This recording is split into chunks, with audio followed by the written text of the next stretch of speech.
Hey my friend, today I'm going to talk to you about Project Enbridge, which involves multiple central banks, and I'm going to show you without a doubt that this is definitely built on the XRP Ledger, like the majority of all the projects, and I'm going to show you how massive it is, and I'm also going to show you, if this is your first time watching my channel, but even if you've watched it before, I'm going to remind you and show you the proof that the shared ledger, the unified ledger, the regulated liability network, the regulated internet of value, the regulated settlement network, and the Finternet is all the XRP ledger. Now wait, if you're in the Quant community and you're convinced that Quant is the Finternet, I completely understand. But please bear with me, don't panic. I've done over 5,000 hours of research over the years on Quant. I am absolutely crazy bullish on Quant. It doesn't get more bullish than me when it comes to Quant. But I've also done over 9,000 hours of research on XRP. And Quant is not the Finternet. Quant provides the programmability and the interoperability and common APIs for the Finternet, for the unified ledger, which I will show proof of that coming from Gilbert Verdian's own mouth. Gilbert Verdian said, "We provide the programmability, the interoperability, and common APIs. And we also partnered with R3, who are bringing in the shared ledger, where all the tokenized assets reside." If you haven't watched my videos, you will finally get the clarity that the shared ledger, the unified ledger, regulated liability network, the Finternet, it's all the XRP ledger. You're going to get 100% proof after watching my video. I'm the only person that has ever shown that. There's been so much confusion about the regulated liability network and the Finternet and unified ledger and so on. But today I'm showing you Project Enbridge. So thank you so much for dropping in. Please like and subscribe. I really appreciate if you subscribe. It would really mean the world to me. And subscribe, guys, please. It doesn't hurt. It doesn't cost you a penny. It just costs you 2.5 seconds of your time to subscribe. The button's just on the right hand side there. A little subscribe button there. Click. I'm spending 8 hours, 6 hours, 5 hours to create a video. I'm just asking you for 2 seconds of your time to please subscribe. Or if you don't want to subscribe right away, bear with me. What we can do is you watch the video. If I earn it, you can subscribe. If I don't earn it, you don't subscribe. I think that's a fair deal. All right, guys, let's get into it. Thanks again for dropping in. Okay, so you really don't want to miss this one. So project right here. So this is November 11th, 2024. Project Enbridge reached the minimum viable product stage in mid 2024. That's what they're telling you. So if they're telling us mid 2024, they probably reached the minimum viable stage way before, because these guys are always lying to us. This is the BIS. This is the central banks for all central banks. Okay, one of the #1 liars on planet Earth, the central banks.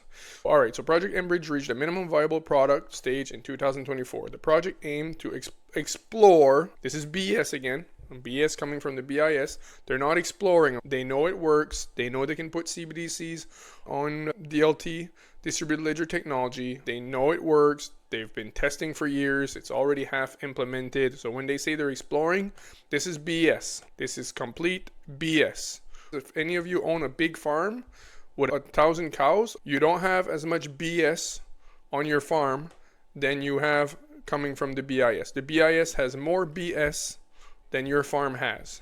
They are professionals at BS. Big piles of BS. All right, so to explore a multi-central bank digital currency CBDC platform shared among participating central banks and commercial banks, built on a distributed ledger technology to enable cross-border payments and settlement. Oh, our good old cross-border payments and settlement. Sounds a lot like Ripple, right? But what I want you to take note here is that it's saying it's a CBDC platform that's shared. So it's a shared platform and it's built on distributed ledger technology. So it's shared and it's built on distributed ledger technology. So it's a shared ledger. It's a shared ledger. It's a shared platform among participating central banks and commercial banks. And it's for cross-border and settlement. Project Enbridge was a result of extensive collaboration starting in 2021 between the BIS Innovation Hub, the Bank of Thailand, Bank of United Emirates, so about 7 central banks, and the Saudi Central Bank joined in 2024. And it's to tackle key inefficiencies in cross-border payment, including high cost, low speed, and operational complexities. Financial inclusion, particularly in jurisdictions where correspondent bankings, which connects countries, have been in retreat. So everything they're describing here Everything describes the XRP Ledger and RippleNet, exactly what Ripple does. So now here at the bottom on Wikipedia, it's talking about the Mbridge project. In October 24th, BIS was reported to be considering shutting down the pilot Mbridge platform as the BRICS summit had discussed the creation of a BRICS Bridge based on the Mbridge technology. Such a system would allow BRICS countries to become partly independent of the US supervised financial system and the restrictions to SWIFT. So of course, it's a system that's bypassing SWIFT. Of course it is, because it's the XRP Ledger. But a lot of people here thought that there was a rumor, they're saying, oh, the BIS has shut down Mbridge. That was a rumor, that's complete BS. I'm going to show you the proof of that. From what we understand is they passed it on to the BRICS nations, they just changed the name, and it became the BRICS Bridge. I'll show you in a minute here. So right here, BRICS Bridge. This is Grok 3 AI. I asked it about BRICS Bridge and Mbridge. It says, BRICS Bridge is a DLT-based initiative to create a decentralized, efficient, and sanctions-resistant cross-border payments system for BRICS plus nations, inspired by Mbridge's Mbridge Ledger. So they're going to call it the Mbridge Ledger. So this shared ledger, which is the XRP Ledger, which I'm going to show you, 100% proof. They choose to call it the Mbridge Ledger. They got many different names for this ledger, I'll tell you. They call it the Shared Ledger, the Regulated Liability Network, the Unified Ledger, the Finternet, Financial Internet, right? Finternet, Financial Internet. Instead of saying Internet of Value, they say Finternet, because everybody knows the Internet of Value is XRP. But now they're calling it the Mbridge Ledger. And if you see them talking about Project Agora, they might call it the Agora Ledger. Whatever they can do to deceive you. Let me repeat that. They will do whatever it takes to deceive you for you not to know that XRP Ledger is the main infrastructure layer for the Internet of Value. Quant is the Internet of Trust.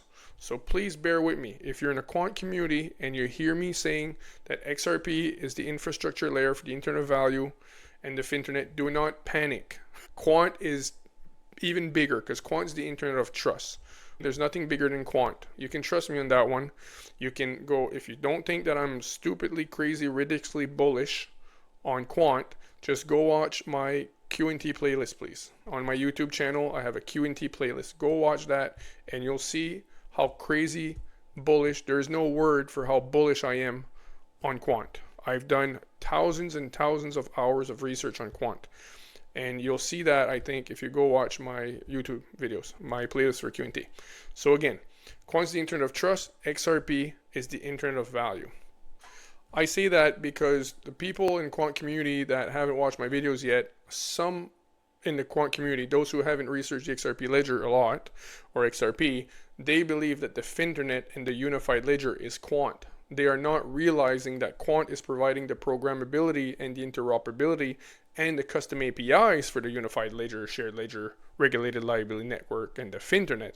But Quant itself is not the Finternet. It's extremely complementary, and it is absolutely crucial for the Finternet in technically, because Quant is what allows all of the legacy systems that exist today, all of the legacy systems, so all of the systems that central banks, commercial bank, tech companies, corporations, all of them, they all use systems that cannot speak to blockchain. These are what are called legacy systems. So Quant allows all of these systems to connect into blockchain. So Quant is absolutely crucial for the Internet of Value, for the Finternet, for this Unified Ledger. But Quant is not the Unified Ledger. And the Quant community, a lot of people in Quant community, like I said, mainly would be the ones that haven't researched XRP like complete madmen. They haven't researched XRP like crazy, or they're new to Quant or whatever.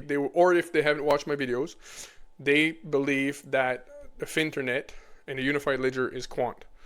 But the Quant community that has watched my videos are not confused about that anymore. They know that the Unified Ledger is the XRP Ledger. And I'm definitely not getting any hate from those guys. Getting a lot of support for finally having cleared that up for the communities. So, all right, back to Mbridge here. So, right here, you saw that it's Project Enbridge, and it's connecting numerous central banks and so on. I want to talk to you about the private ledger for central bank, the Ripple private ledger for central banks here. So this was published in 2021, the same year that Project Enbridge started.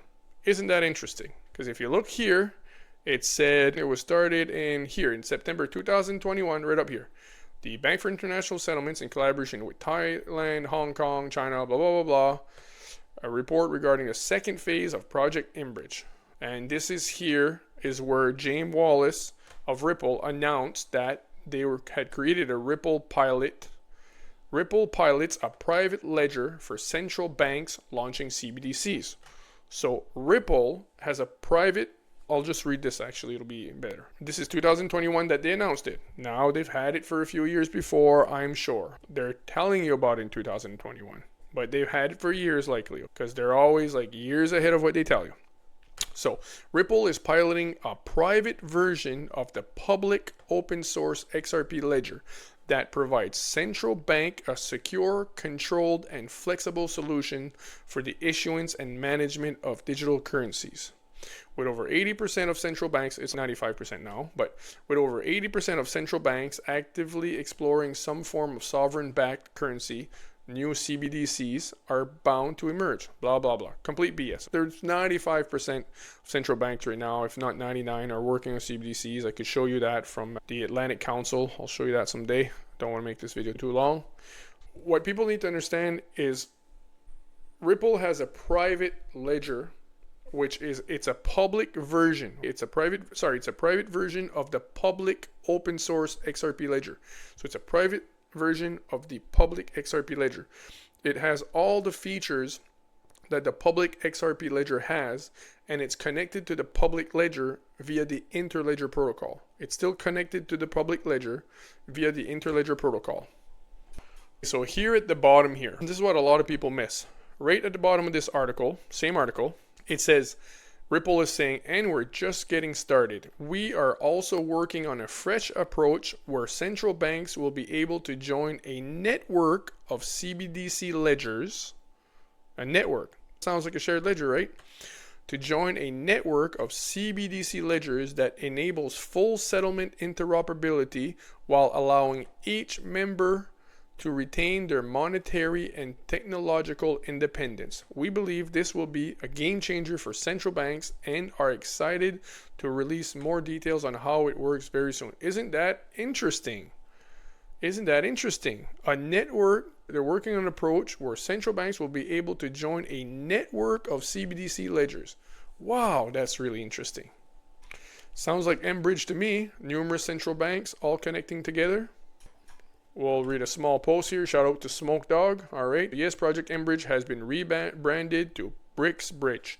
China is leading efforts like Project Enbridge, now rebranded BRICS Bridge, and expanding its cross-border interbank payment system, CIPS, to connect national banking systems. The potential of these non-Western digital platforms to host real-time peer-to-peer cross-border payments and foreign exchange transactions on systems that are fully compliant and surveilled by these national authorities is very attractive. Blah, blah, blah. So let's look at BRICS Bridge here even further by the AI Grok. So again, Project Enbridge was rebranded to BRICS Bridge. So technology, distributed ledger technology, DLT. BRICS Bridge uses blockchain and DLT to ensure secure, transparent, and traceable transactions. It may employ tokens backed by national currencies or CBDCs, enabling real-time peer-to-peer settlements without intermediaries. Isn't that interesting? It may employ tokens. It may use tokens that are backed by national currencies or CBDCs, enabling real-time peer-to-peer settlements without intermediaries. Interesting. XRP being backed by CBDCs. Interesting. Inspiration from Mbridge. The platform is modeled on the Mbridge Ledger, a permissioned DLT developed for Project Enbridge, which supports instant cross-border CBDC payments. There is speculation that BRICS Bridge could adopt or adapt Mbridge's open source code. You don't say. Now let's listen to what the BIS boss there, the big guy, let's listen to what he says about Project Enbridge. A lot of people thought that, oh, the BIS abandoned Mbridge because they're going to go around SWIFT and complete BS. So it's huge confusion there. They literally, listen to what he says here.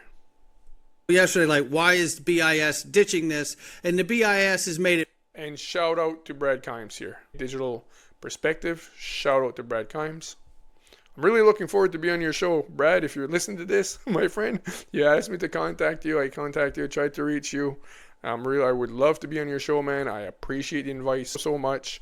I really appreciate the video you did about my content and about one of my videos the other day, and the huge shout out and the huge support that you showed me, man. I really appreciate it. I would absolutely be honored to be on your show. I've reached out as you had requested. You're probably really busy. You must have missed the email or just too swamped, and I understand, but I'm looking forward to being on your show. I've been wanting to meet you for years, man. You're my #1 guy that I've watched for years, man. So shout out to you, and really looking forward to seeing you one day. And the BIS has made it really clear that the only reason they're ditching it is simply because of the fact that they cannot work with countries that are sanctioned. Goes on and says, Mr. Carson stated that politics was not the driver of the BIS handover. It says, I would say that the project has been so successful that we can declare we've graduated out of that project. The BIS will. So it's quite different. So the head guy at the BIS said, no, it's not that we abandoned it. It's just it was so successful. You could say that we graduated from it. So successful now here. They pass it on to the nations here. Take it over. BRICS nations. It's good to go now. So some more posts here from Smoke Dog, which is why the role of Ripple's possible role, it's not only possible. Project Enbridge becomes clear when you see the demo of Mbridge, which incorporates CBDCs in addition to the fact that Ripple's on-demand liquidity can maintain liquidity pools for an CBDC Mbridge. So we're going to listen to this right here. This is a presentation of Mbridge. Mbridge is pretty small there, but this is an Mbridge presentation. They're showing the platform, how it works. Central bank, including access approval rights to onboard selected domestic commercial banks and the ability to set transaction limits and parameters such as the maximum amount they can hold in their wallet or transact in a single cross-border payment. Central banks can also set alerts for foreign exchange rates. Central bank, including. I want you to listen to the beginning of this again. It talks about issuance and how they control Mbridge, this platform here. They can control the issuance and so on for commercial banks, so on. Because I want to show you something really important that's going to link to this after. You don't want to miss this. So listen to the first part again. Central bank, including access approval rights to onboard selected domestic commercial banks and the ability to set transaction limits and parameters such as the maximum amount they can hold in their wallet or transact in a single cross-border payment. Central banks can also set alerts for foreign exchange rates. Central bank. So in the previous video, you saw how the central banks were able to issue CBDCs and they were able to control the commercial banks on how many they could issue and how many they could hold and how many could transact. So you saw that the Mbridge platform allowed central banks, to customize certain things about their CBDC and have some control over the commercial banks as well. Listen here carefully to James Wallace, the VP of Central Bank Engagements, when he talks to you about the CBDC platform. This is the Ripple CBDC platform. And shout out to Thinking Crypto here for this interview. I would love to start off with Ripple's CBDC platform. Tell us about that and how it all works. The official name is the Ripple CBDC platform. It's really designed to be core infrastructure that a central bank or a commercial bank can use for issuing their digital currencies. The basic underlying technology is based on the XRP Ledger. This ledger is a great sort of starting point. It's designed for doing things like CBDCs. We built these other components on top. The primary piece is what we call the issuer. So this is a software that basically walks the central bank through all those steps, like the creation of minting, the sign-off, approval from the chief cashier to create and so forth. We then have a sort of different component operator, which is not for the people creating currency, but for the people that are using it. And then the fourth piece of the puzzle is wallets. Wallets for banks, wallets for consumers, wallets that can deal with offline transactions. Those essentially are the four building blocks of the platform. So very similar to this, right? The kind of components, how they issue, how they can control the issuance and the amount and so on. And now here, look at here. So this is Project Enbridge, all right? And it says functionalities of the participants in first pilot. So commercial banks, they request CBDC issuance and redemption, use CBDCs for cross-border payments, query past transactions in CBDCs holding on Mbridge. Central banks can onboarding and offboarding, issuance and redemption of CBDCs. What did I show you here? The interview with Thinking Crypto. The guy at Ripple, was the head guy for central banks, was talking about how they can issue and redeem CBDCs, okay, the issuance of CBDCs, so that Ripple CBDC platform. So onboarding and offboarding, issuance and redemption of CBDCs, setting parameters, view information for supervision. It's exactly, so this is Project Enbridge Enbridge revolutionizing cross-border payments and beyond by leveraging CBDCs. The description here of Project Enbridge is exactly what this guy, where is that? Bear with me. Oh, never mind, I closed it out. But anyways, it's exactly what the guy from Ripple during the Thinking Crypto interview, it's exactly what he described when he talked about the Ripple CBDC platform. It's exactly what the Project Enbridge is describing here. Issuance and redemption of CBDCs, setting parameters, like I said, onboarding and offboarding, view information and supervision. Commercial banks can request CBDC issuance and redemption, use CBDCs for cross-border payment. Exact same thing that he described. So I realized that this video is actually going to be longer than I thought. If I show you everything, it's going to be probably 50-minute video. So I'm going to do a part 2. But in part 2, I'm going to show you more evidence that Project Enbridge is the XRP Ledger. And in part 2, I'm definitely going to show you that the shared ledger, the regulated liability network, the regulated settlement network, the unified ledger, and the Finternet, it's the XRP Ledger. And I'm going to show you what role Quant plays. But you really don't want to miss part 2, because if you've never watched my videos, if you haven't watched my videos before, you haven't seen the proof and the 1000% evidence that the shared ledger, unified ledger, regulated liability network, it's all the exact same thing, and it's the XRP ledger. And I prove it like 100 different angles, so you really don't want to miss part 2 if you haven't watched my videos before. But I'm definitely going to show you as well that Project Enbridge is that shared ledger. It's the XRP ledger. Guys, thank you so much for your support. Please like and subscribe. Like I said, if I've earned it, please subscribe.